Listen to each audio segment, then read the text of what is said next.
drop the weapon and surrender the deed to this land?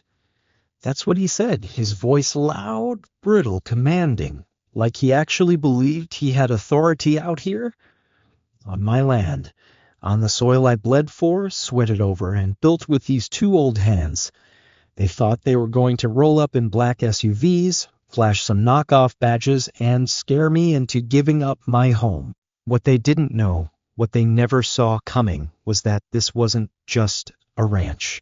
It was a line, a last stand. And I wasn't some retiree sipping sweet tea on a porch swing. I was a soldier once. Still am, in all the ways that count. I heard them before I saw them. Tires crunching over my gravel road. At first, I figured it might be a delivery truck. Maybe another Amazon box I didn't order. That happens sometimes. But when you live 10 miles from the nearest highway, up a steep cut between dry hills and fencing that you welded together with your own damn hands, you know when something's wrong. I was in the barn feeding Dusty and Clem, my two Mustangs, when the first vehicle came into view. Then another. Then a third. All black. All spotless. Moving in formation like a convoy, like a squad that had rehearsed this route. Right then, something in my gut told me this ain't no accident. I looked through the slats of the barn wall, and there they were, 6 men, all in matching dark uniforms, no visible agency insignia, just patches that looked stitched on last night, and plastic badges that glinted in the sun but didn't sit right. You can feel it when someone's pretending. These boys weren't walking like cops. They weren't surveying like inspectors. They were stomping toward my porch with their chests puffed like high school linebackers who just discovered steroids. Real officers don't grip their belts like that, not like they're itching to draw. And real officers don't show up on private property uninvited, yelling orders with no paperwork. Then came the line, "This is a restricted HOA inspection. Step outside immediately." Huh? Out here? I let the words hang in the air. It would have been funny if it weren't so damn sinister. See, I fought tooth and nail to keep this ranch outside of any HOA control. When I bought Franklin Ranch, I triple-checked the records, the zoning, the historic deeds, 10 acres of Texas Hill country, clean and clear, no homeowners association. I paid cash. I don't owe a mortgage, a membership, or a neighbor a damn thing. That's why I moved here after 30 years in the U.S. Army. Some of those years in sandstorms and others in sniper zones, I just wanted a slice of land where no one could tell me how tall my grass should be or what shade of beige to paint my fence. I didn't answer them, didn't yell back, just slid into the shadows of the barn and pressed the silent alarm I'd wired in years ago, back when I first got wind that some folks don't respect property lines. My hand found the old Army issued bat mounted beside the alarm panel. I hadn't held that thing in years, not since I retired. I never meant to use it as a weapon, more a reminder of who I was, who I still am. They hadn't seen me yet. I crept toward the back, slow and low. Years of training kicking in, even with the limp in my right leg. Thank you, Kabul, 2009. I eased out from the barn's rear door, circled behind the stack of hay bales near the windmill, and waited. From my angle, I could see them clearly now. One had a megaphone. Another had what looked like a printed-out document rolled up in his hand like it was the Constitution itself. It wasn't. I bet my last bag of feed it wasn't even notarized. The big one, broad-shouldered, barrel-chested, stepped forward and raised his voice again. "You've been served. This property is now under HOA seizure pending court approval." That's when I stepped out, bat in one hand, phone in the other. Not yelling, not angry. Just clear, focused. Calm in the way only a man who's seen real chaos can be. I started recording. His eyes found me and narrowed. "Drop the weapon," he barked. I didn't. You're trespassing, I said. This land isn't under any HOA jurisdiction, and if you or your fake squad make one more step, I'll press charges for impersonating law enforcement. And this footage is going straight to the county sheriff. You know Deputy Cruz? The name hit them like a slap. One of them twitched. Another took half a step back. That's when I saw it. Fear. Not the kind that comes from physical danger. No, the kind that comes when someone realizes the gig is up, that they've been seen, caught. And then, just like on cue, I heard it. Sirens. Not distant, not faint. Roaring, barreling down my gravel road. 2 sheriff cruisers flying faster than I'd ever seen a patrol move in this part of Texas. Gravel spat from under their tires as they skidded to a stop. Doors flung open. Deputy Cruz, 6'4" and all business, stepped out with his hand on his belt, scanning the scene like a man who already smelled bullshit in the air. Hands where I can see them, he ordered. Drop whatever's in your hands and step away from the homeowner. The biggest guy turned to argue. This is HOA business, officer. Your interfering Cruz shut him down before he could finish. You're on private property with no warrant, no documentation, and fake-ass badges. Sit down. All of you. And they did. Not right away. But enough of them dropped their shoulders and sunk to their knees that the rest followed. One tried to bolt, but didn't get far. The cruiser blocked the only road out. I watched it all like it was happening through glass. Not out of fear, out of fury. These men had walked onto my land, pretended to be law, and tried to intimidate me into surrendering what I'd spent my life building. And for what? An imaginary expansion of HOA lines? A fabricated violation? Then I saw her, standing just outside the fence line, arms folded, clipboard under one arm. Red sedan gleaming in the morning sun. Claire Benson, president of the Blue Ridge HOA, or so she claimed. Well, she said smoothly, like this was all a misunderstanding at a school bake sale. That was unfortunate. My team got a little overzealous. I walked toward her, every step filled with the heat of everything I'd swallowed for the past few weeks. The letters, the photos of my home, the cut fence, the man at my barn door in the dead of night. Your team broke the law, I said, my voice low. She smiled. They were following HOA directives. Cruz moved toward her like a slow-moving tank. Ma'am, I suggest you stop talking unless you want to be cuffed too. She didn't flinch. I'm not trespassing, deputy. I'm observing. But her eyes said it all. This wasn't over. She wasn't done. She'd come here to send a message, to see if fear worked, to see if I'd bend. But she made one mistake. I don't bend. I faced real enemies, in real wars. I've seen men lose limbs, brothers die, children cry in languages I didn't understand but felt in my bones. And through it all, I learned one thing. You never surrender your ground unless your boots are carried off it. So I turned my back on her, not because I was scared, but because she wasn't worth my front. And as I walked back into my home, the wind caught her last words, words I'd remember for weeks to come. You've made this much harder than it needed to be. She thought that was a threat. She thought that was power. But to me, it was a confession. She tried to take something that wasn't hers.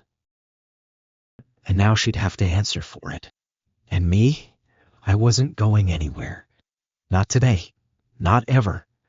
I didn't sleep that night. Not really. You don't just shake off something like that. 6 fake officers, 3 SUVs, 1 smug HOA president watching it all like she was directing a high school play.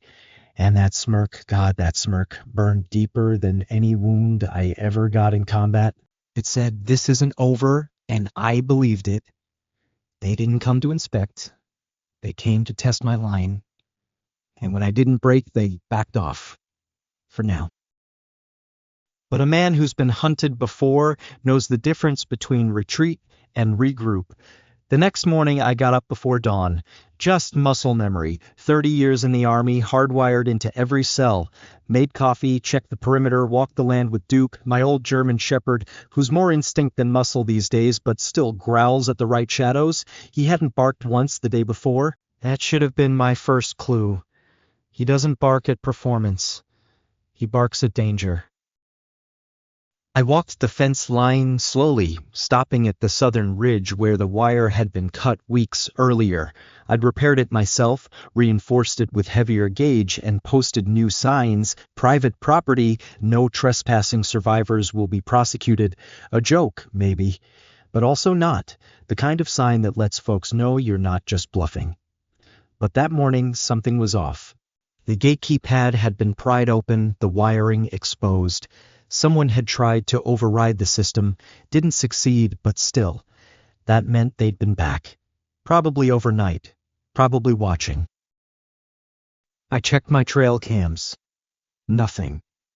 Which was strange, because I know I set them right. I checked again. The memory cards were gone. Clean. No sign of forced entry, just gone. Someone knew exactly what they were doing. That's when I realized this wasn't about noise anymore. It was about silence. They weren't just trying to scare me now. They were trying to erase their footprints, make me question if anything had happened at all. But that's the thing about veterans. We're trained to notice absence. The door left unlocked. A branch moved slightly. A camera that should have footage, but doesn't. Silence is just another kind of warning. So I headed back to the house and did what any man with a bullseye on his back would do. I called in reinforcements. Not the police. Not yet. They'd do what they could, and Deputy Cruz was solid, but law enforcement moves at the pace of paperwork. I needed boots on the ground. Eyes I could trust. I called Jackson first. He picked up on the second ring. No? Hello? Just tell me what you need. That's the kind of friend you only get once, maybe twice in a lifetime. Then Cole, same response. Both retired. Both living within an hour. Both carrying just enough fire in the belly to stand for something one more time. By noon, they were parked in my driveway. No fanfare. Just dusty trucks and old hands gripping thermoses of black coffee. We didn't hug, just nodded and got to work. First, we mapped the property, not just fences and trails, but every possible blind spot. Then came the hardware. Motion lights, infrared cameras, a backup generator set up in the tool shed in case they tried another blackout. We wired radios to every corner of the ranch. I even dusted off the old flare gun, because if they jammed our phones again, we'd need something a little louder than a dial tone. That afternoon, while Jackson was setting a tripwire near the barn, I got a call from a blocked number. Normally I don't answer those, but something told me this one was different. I let it ring once, twice, picked up. Mr. Walters? The voice was calm, male, educated. This is Brian Huxley. I represent the legal interests of the Blue Ridge HOA. I didn't respond. He continued. I'd like to offer a solution to this unnecessary conflict. A financial one. I waited. Let him dangle. We're prepared to offer you full compensation for your land, he said. 7 figures. You won't need to lift a finger again. Just walk away. Leave the past behind. I laughed. Not loudly, just enough so he could hear it burn through the receiver. You think this is about money? I asked. Everything's about money, Mr. Walters, he said. Especially to the people funding your opposition. That line. That one line. It told me everything I needed to know. This wasn't just Claire and her clipboard dreams. This was bigger. A land grab, a consolidation, probably backed by developers, investors, whoever saw my stretch of open land as runway potential or private villa acreage. I said nothing. He said nothing. Then he added, "We'll give you 48 hours to reconsider." After that, well, let's hope we don't have to escalate. He hung up. I stood there holding the dead line like it was still breathing. Then I grabbed the bat from the wall and walked outside. Jackson and Cole were finishing up a camera mount. I told them about the call. They didn't flinch, just asked when. Soon, I said. That night we took shifts, 3-hour watches, one man always awake. We didn't talk much, just drank coffee, cleaned rifles, double-checked tripwires. Around 2 a.m., I was on watch, walking the northern fence when I caught movement near the creek. Small, quick, not an animal, 2 figures, low crouch, flashlights off. I radioed Jackson. "Company." He didn't reply with words, just a crackle and the flick of a safety switch. I crept closer. Real slow. These boys weren't amateurs. They avoided the obvious paths, moved like they'd practiced. But they didn't see the new IR sensor I buried near the watering trough. The red dot blinked alive on my wristband. As soon as they crossed it, the alarm tripped silent. And Jackson moved. Like ghosts, we closed in. One from the left, one from the right. I stepped out just as they reached the barn. "Freeze!" I barked. They froze. I could see their hands go up. One dropped what looked like a bolt cutter. The other? He held something strange. A rolled-up blueprint. I took it from him. It wasn't a map of my ranch. It was a plan. Sections labeled runway strip, helipad zone, guest villas. At the top, bold print, Claire's private estate expansion final draft. My name wasn't even on it. My land was already claimed, already drawn, already sold. And that's when the rage came. Not the loud kind, the cold kind. The kind that settles in your gut and says, "This ain't a fight anymore. This is war." We held the 2 intruders until Deputy Cruz arrived. He was angry, not at us, at what he saw. "They're not HOA," he said after running their IDs. "Private security, no licenses. One of them's got a warrant in Louisiana. And still, Claire? Nowhere to be found. Brian? Disconnected. No trace." But I knew what was next. We weren't just defending a ranch anymore.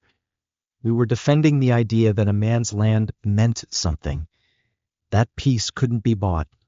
That silence wasn't surrender. And when the next wave came, because it would come, we'd be ready.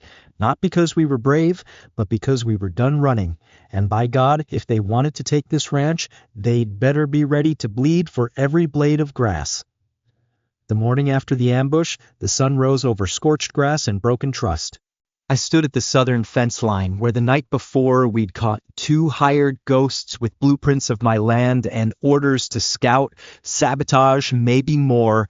Their truck had been towed, their mouths sealed tight, and my heart? It hadn't stopped pounding since. But it wasn't fear. It was clarity. They weren't trying to steal my property, they were trying to erase me.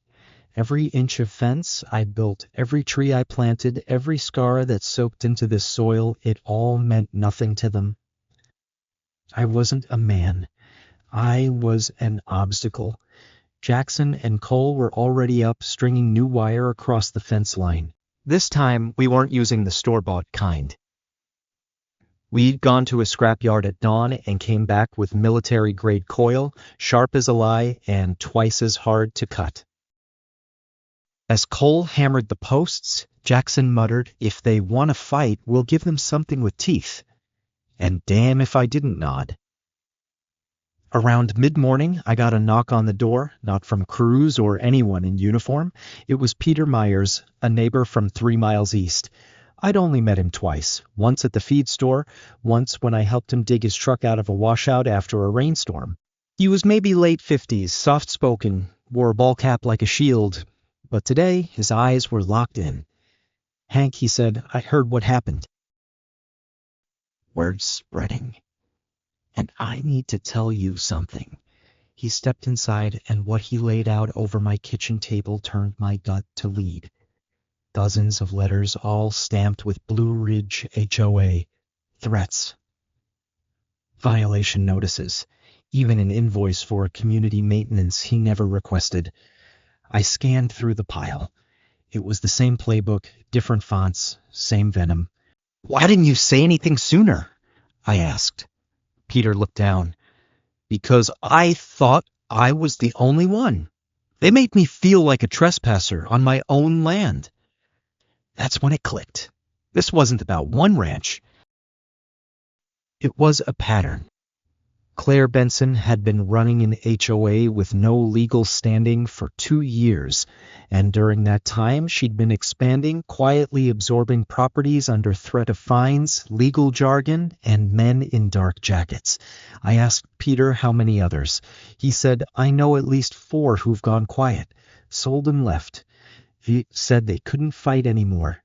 I poured us both black coffee, sat down, and made a call to Margaret Dale, my attorney. I told her everything. The attack, the blueprints, the evidence from Peter. She didn't even hesitate. "I'm filing for an emergency injunction," she said. "And Hank, it's time we went public." Later that afternoon, I drove into town to meet with a reporter from the local paper. His name was Travis Holt, young but sharp, and his eyes widened as I dumped a stack of evidence on the diner booth between us. "This is real?" he asked. "You have videos? Names?" I nodded. "And it's not just about me anymore. It's a land seizure scheme, hiding behind an HOA banner. Fake laws. Real threats." Travis leaned back, tapping his pen. "This'll get attention. But it'll also get heat. You ready for it?" I smiled. "I've seen heat. This ain't it." That night, something inside me changed. I wasn't just defending my land, I was defending the kind of life we old boys dream about when we hang up our uniforms. A life where you work with your hands, breathe clean air, and sleep knowing you answer to no one but God and your conscience. Claire and her army had trampled on that. Around midnight, as the wind carried dust across the field, the generator lights flickered, then died. Silence. I walked out back, flashlight in hand. The power cables had been cut again, clean slice, no fray, but this time they'd left something, a red envelope nailed to the pole, painted with the words "Final Warning." I tore it open. Inside, a mock eviction notice signed the board. No date, no court seal, just bold letters, "Leave now or face consequences." I didn't go back inside. I walked straight to the generator shed, cranked it back on, and watched the lights come back to life like a pulse returning to a stubborn old body. Claire wanted darkness. She'd get a spotlight instead. And I was about to make her regret every inch she stepped onto my land. The next day, I gathered my allies. Jackson, Cole, Peter, and then Susan and Earl, 2 more neighbors who'd been harassed, fined, and threatened into silence.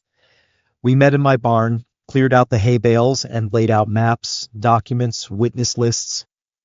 Susan cooked while Earl brought an old police scanner. "We're not forming a militia," I told them. "We're forming a resistance. Smart, legal, loud."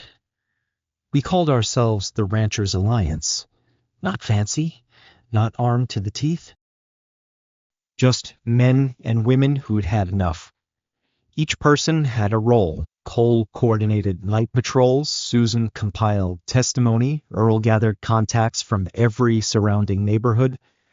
Within 2 days, we had a digital folder with over 40 stories, over 40 names, and one clear villain, Claire Benson. Then, just when I thought things couldn't escalate further, a white van rolled up to my gate. No markings, no plates. A man in a suit stepped out. Calm, clean-shaven, the kind of face that belongs to country clubs and backroom deals. He held a manila envelope and a look like he already knew the outcome. "Mr. Walters," he said, "I'm here on behalf of the Blue Ridge HOA Legal Committee. My name is Brian Huxley." I didn't respond. He continued, "Inside this folder is our final offer. 7 figures, full immunity from any alleged events. You walk away, we clean up. Nobody needs to get hurt." I stepped closer. "Is that a threat, Brian?" He smiled faintly. "It's a reality." I looked him in the eye. "Let me tell you about reality. I've served this country longer than you've been wearing those loafers. I've watched men die for something as simple as a flag. I've defended dirt that didn't even belong to me. And you think I'm going to give up this land, my land, because you waved a check in my face? You don't know a damn thing about reality." He didn't argue, just dropped the folder at my feet and walked back to the van. As he drove off, I opened it. Another forged deed transfer, another unsigned agreement, and at the bottom, scribbled in red ink, "You've made your choice." War it is. That night, I didn't patrol. I sat on my porch with Jackson and Cole, drinking bourbon under the stars.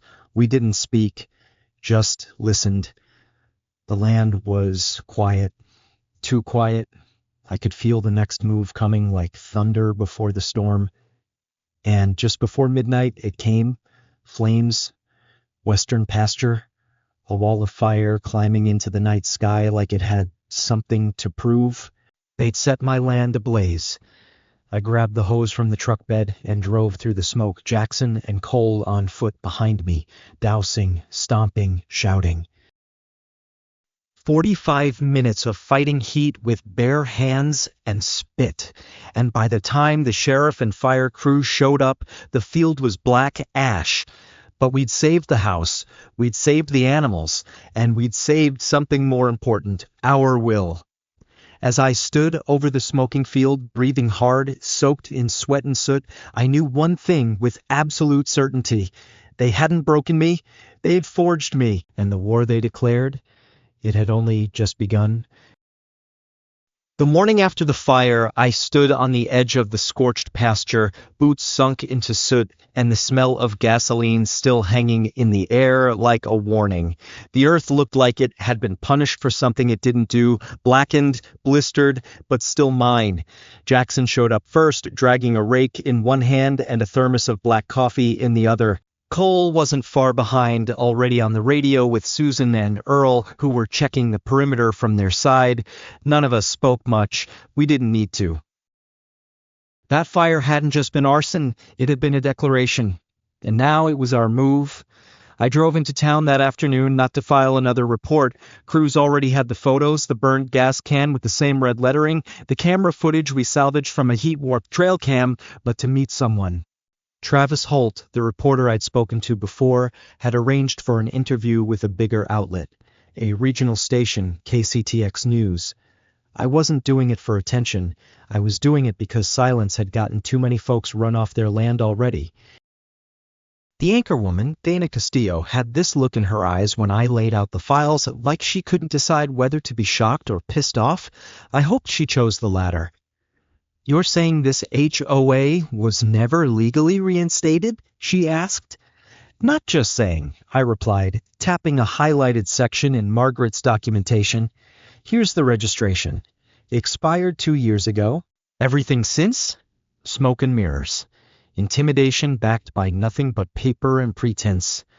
She leaned in. "And the arson?" I pulled a flash drive from my coat pocket and slid it across the table. Fire started at the edge of my land. Accelerant used. Camera caught the van that drove off 30 seconds later. Same model that's been seen on 3 other properties in the last month. All victims of forced compliance. By the time I got home, The report had already aired online. It wasn't viral, but it was loud enough. That night, 5 new neighbors called, people I'd never met, people who'd lived with fake fines and anonymous threats. A widower named Jim who'd been billed $600 for non-standard window fixtures. A Korean war vet named Ralph whose shed had been padlocked by strangers while he was out grocery shopping. A young couple who'd been fined for excessive wind chime noise. What do all these have in common? They were isolated, alone, convinced they had no options. Until now. We gathered at the barn 2 nights later, 15 of us this time. Not angry, not vengeful, just done. Susan brought handouts, copies of the defunct HOA registration, fake court letters, the photos from the fire. Earl set up a projector and played a short clip we hadn't shown anyone yet. Claire Benson standing behind a podium at a private HOA expansion meeting saying, "We don't ask for land, we claim it, and if they don't comply, they're no longer neighbors, they're obstacles." There were gasps. One man cursed under his breath, but what hit hardest was the silence that followed. No one had known how blatant it was. No one had seen it up close. Until now. Peter stood up first. "What do we do next?" he asked. My answer was simple. We don't fight back the way they want us to. We don't torch their cars or trespass on their lawns. We outwork them. We outdocument them. We outlast them. Cole added, and we protect each other. No more solo targets. That night, the Ranchers Alliance grew from a whisper to a movement. But just as we started building momentum, the enemy adapted.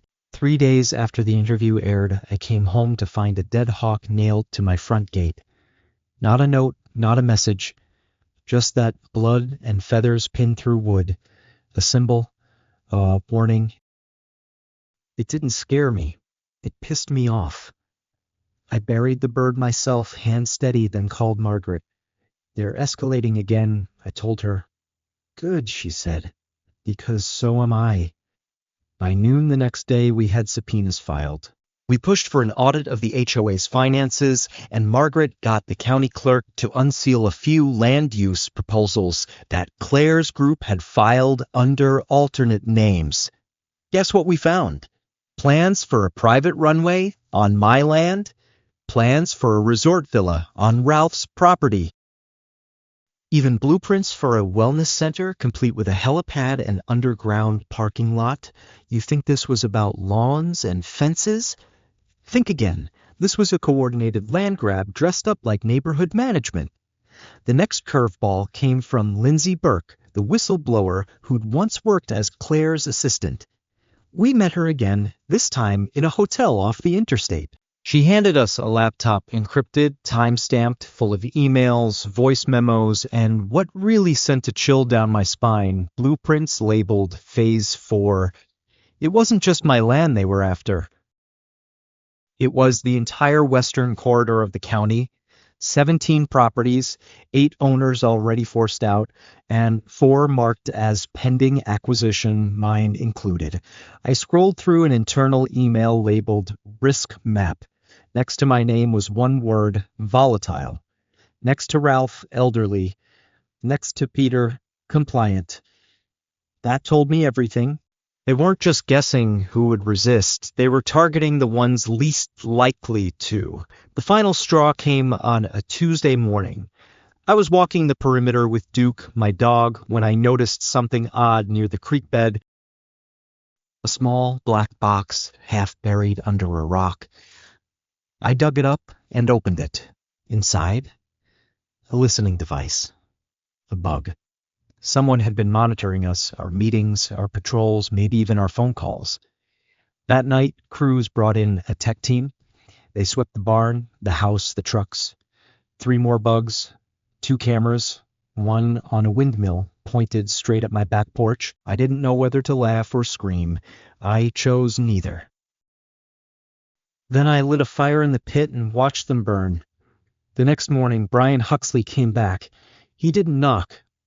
He just stood at the edge of the property in that same tailored suit, hands folded like he was posing for a magazine cover. I walked out slow. Didn't say a word. He started talking like we were old friends. This doesn't need to go any further, Hank. You've made your point. The fire was unfortunate. The press coverage, excessive. Let's close this up and move on. I stared at him, silent. He kept going. You've embarrassed Claire. She's stepping down. Consider that a win. But Harbor Vale Holdings is a real company with real capital. We have investors, Hank, lawyers, time. You think a few viral videos will stop this? I took one step forward. No, but this will.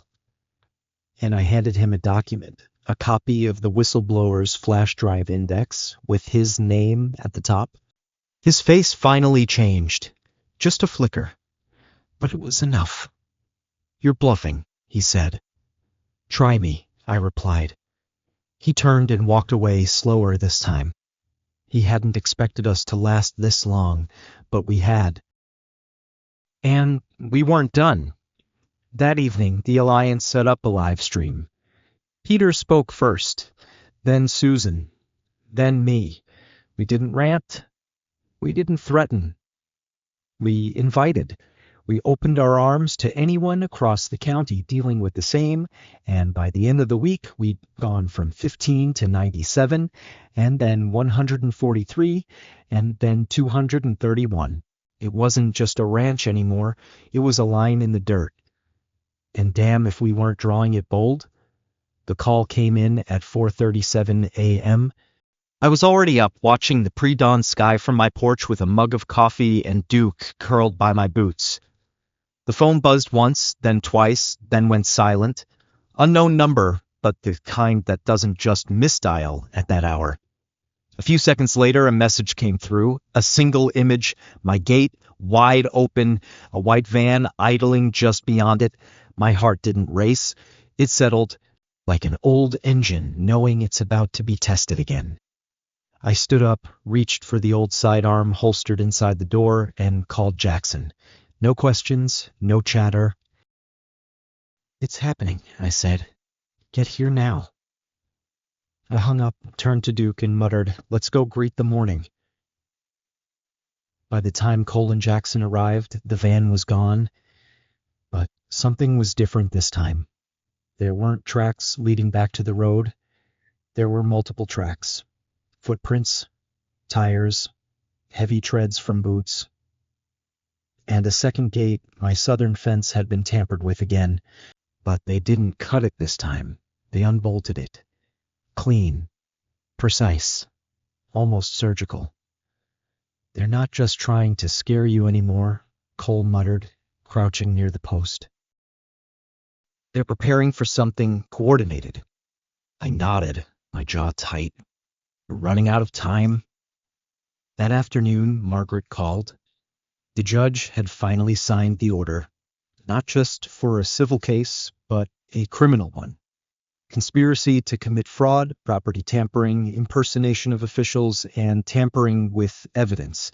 Claire Benson was going to court in 2 weeks, and Brian Huxley had officially been named a person of interest.